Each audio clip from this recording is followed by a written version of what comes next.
Coming up on your News at 5, an air ambulance jet exploded over a residential neighborhood in Pennsylvania.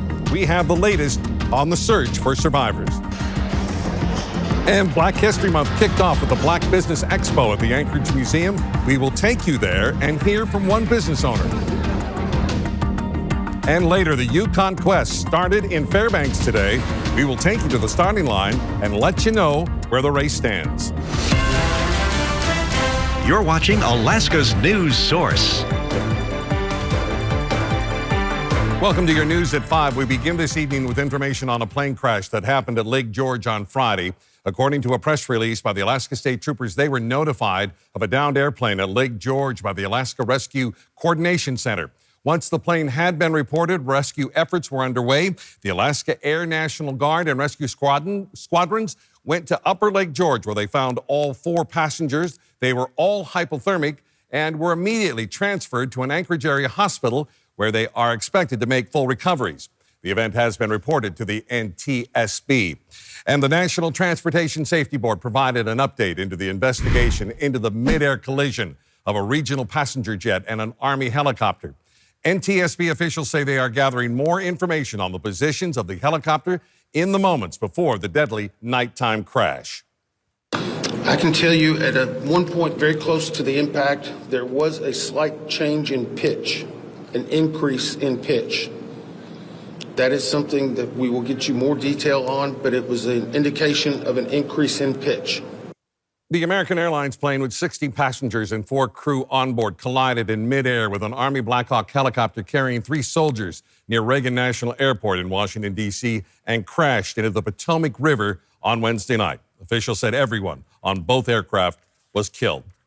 First responders looked through burned cars, damaged homes, and charred debris today in Philadelphia. They are trying to determine what made an air ambulance jet plane en route to Missouri explode as it crashed on a busy street. All 6 people on board were killed, including a young girl, and at least 1 person on the ground died. Madeline Wright has the latest from Philadelphia tonight.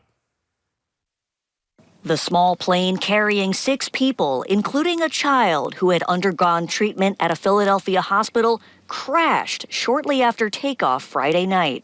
I know that the good people of Northeast Philadelphia this morning, as daybreak came, walked out from their homes, came down from their stoops, and saw carnage in their communities, saw fuselage, saw destruction, and saw things that no one should ever have to experience in their neighborhoods. Witnesses described a huge fireball amid the tragedy in the densely populated Philadelphia neighborhood. When I heard a loud bang, my wife called me out she said, "Babe, come outside. There's something happened." A flash out of nowhere came up. It's very scary, especially since the other day there was another plane crash with a helicopter. 2 days in a row, basically. This is unheard of. Authorities are working desperately to find any other casualties on the ground as they go house to house to inspect the dwellings in the area. This remains an ongoing investigation, so the situation remains fluid and active. Of the 6 people on board the Learjet, 1 was a girl who had just completed treatment at Shriners Children's Hospital. Officials say her mother and 4 crew members were also on board. Mexican President Claudia Sheinbaum said all the victims were from Mexico. Madeline Wright, CBS News, Philadelphia.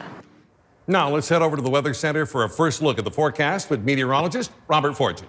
Well, Dave, a lot different than the last 2 weekends. We've seen relatively calm weather and a lot of sunshine throughout the state. Right now in the Anchorage Bowl, temperatures in the low teens with 11 at the airport, 13 in the south part of town, and we're seeing 10 in Eagle River.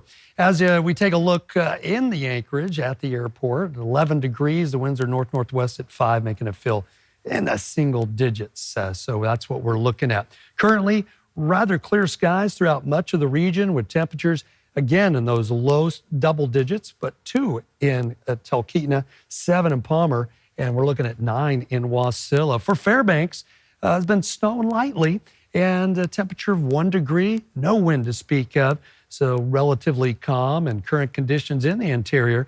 You're seeing 20 below in Fort Yukon, Delta Junction seeing a -4.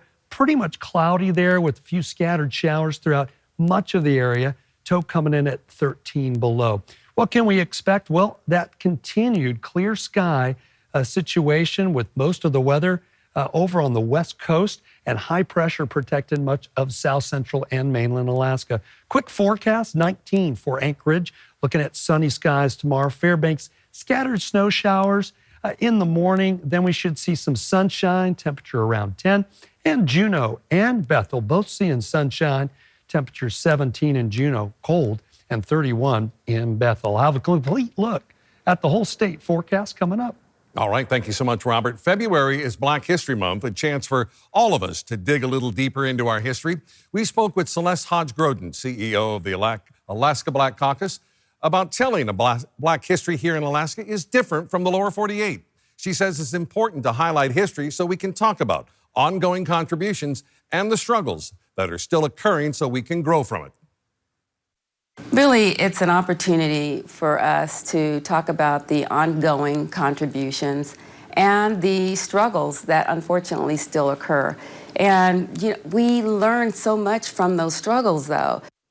The Alaska Black Caucus will be holding events throughout the month of February, starting with a Zoom meeting on Sunday at 7 p.m., where they will speak about the importance to focus on Black history, not only during February, but all year round. Next week, they will host the Betty Davis African American Healthy Families Summit. And the Anchorage Museum was a happening place this afternoon. Dozens of Black-owned businesses gathered in the museum's atrium to sell their wares. This was all part of the Black Business Expo and Summit. From music to food to art, hundreds of people stopped by to support small businesses. The event started 10 years ago and has grown every year since, in addition to its 10-year anniversary. The expo was special for another reason. That's because the founders of the FUBU clothing company were on hand for a panel discussion. Topics included growing a business and remaining steadfast in your business pursuits. FUBU's Sean Murdoch said lifting up other businesses is important to him. I'm always looking for the new up-and-coming business. I'm always looking to support new entrepreneurs, especially Black entrepreneurs, because I can understand the journey and I can relate to the struggles of being a new business owner and trying to start a business from the ground up. So I definitely look forward to working with new businesses. And the expo continues tomorrow with a fashion show. The guest designers are from Alaska and across the country. Thanks for listening. Click subscribe so you can get the latest podcast from Alaska's news source automatically. And stay up to date with breaking news and in-depth reporting available for free 24/7 with the Alaska's news source app.